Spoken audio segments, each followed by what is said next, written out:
When someone comes and says something you don't like, be grateful. And that person is sincere. Majority of the people don't say they don't like me. Then I'm sorry, I'm arrogant. If I say this, you say something to me I don't like, and I say he doesn't or she doesn't like me, I'm arrogant. Right? I'm gonna take it exactly as it was said. I'll go home, think of it, and I say, Ya Allah, is this true? Then show me. And that's what the man, when he came to them, right? He didn't have to say anything. Why did he come and says, Ya qawm ittabi'u al-mursalin? Why did he care and walked from the far place, came to them, worried about them? People, come on, believe. They're not asking you for anything why you're not doing it. They made fun of him, not only made fun of him, they killed him. Did he lose anything? On the contrary, where did he end up? Jannah. So again, for us to live Surah Yasin, when someone comes and gives you a word of admonition, take it.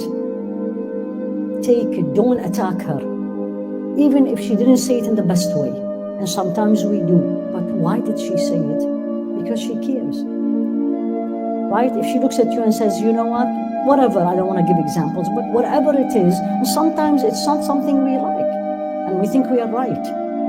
Take it, think of it, be grateful to Allah. Sayyidina Umar used always to say, Rahim Allah mri'in ahda ilayya ayuba nafsi.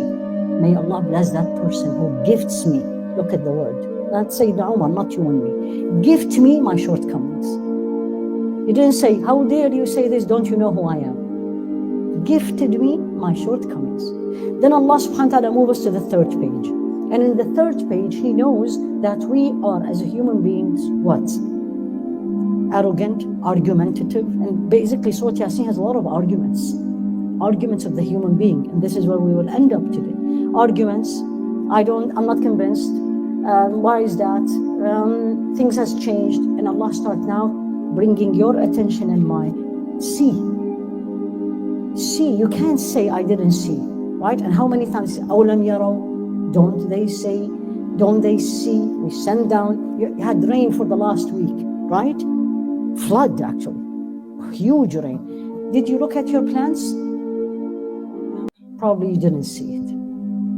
What did He say? أَوْلَمْ يَرَوْا, don't they see, right? What did they? And we sent down for them rain, what? أَحْيَيْنَا أَخْرَجْنَا, we gave life, we brought forth. Look at your plants. I was like, this morning, alhamdulillah, it was sunny, so I was looking at the plants. I was like, Ya Rabbi, this is beautiful, because they all much fresher.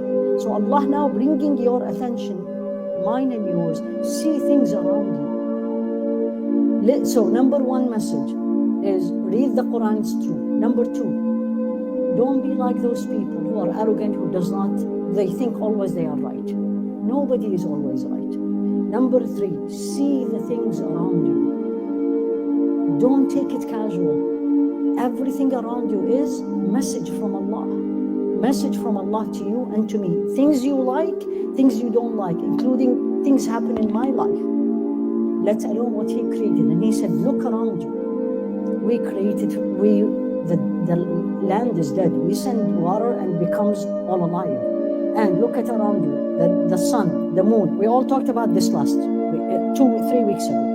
Okay, we don't care. We're too busy. I know everything. Right? Full of arrogance. And then He starts scaring you. Because that's the only way you bring people attention, is when you scare them. Right? Sometimes, I'm sure you have seen it, sometimes very funny flight attendants, right? More than one time I've seen it, when they really want you to pay attention to usually the instructions they give. What do they say? Oh, did anybody lose a phone? And everybody, right? And said, okay, now I get your attention, right? You have seen it, I've seen it so many times, and very smart people. So Allah now bringing my attention to the reality. You're not seeing, you think you know everything, you know you're going to live here forever? Great. وَنُفِخَ فِي الصُّورِ.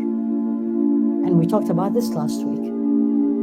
Every time you hear وَنُفِخَ فِي الصُّورِ, the nufikha is what? Blow in the trumpet. What is that? Let's go and have coffee. Let's go and build a house. Let's go and have fun. I'm going to invite you. No, it's the time for reckoning. Are you ready?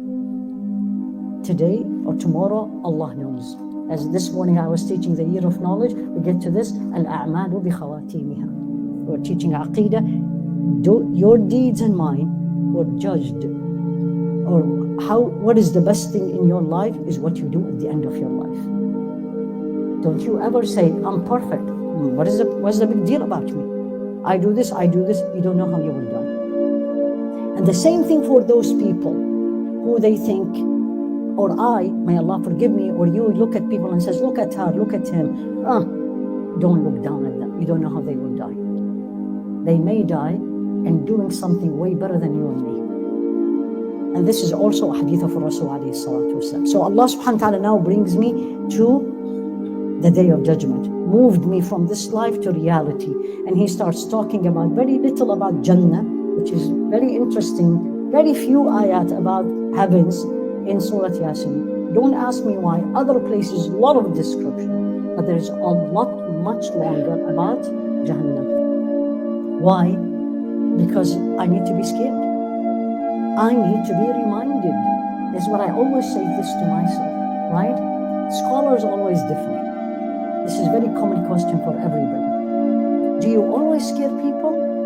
Or do I always live with fear of what I did, Jahannam, the day of judgment, the grave, the punishment? Is that how I need to live? Or I need to live with Allah subhanahu wa ta'ala is very forgiving, don't worry, you're okay. Which one? No, that's what you all have to learn. They said, and I loved it actually, they said it depends on the people.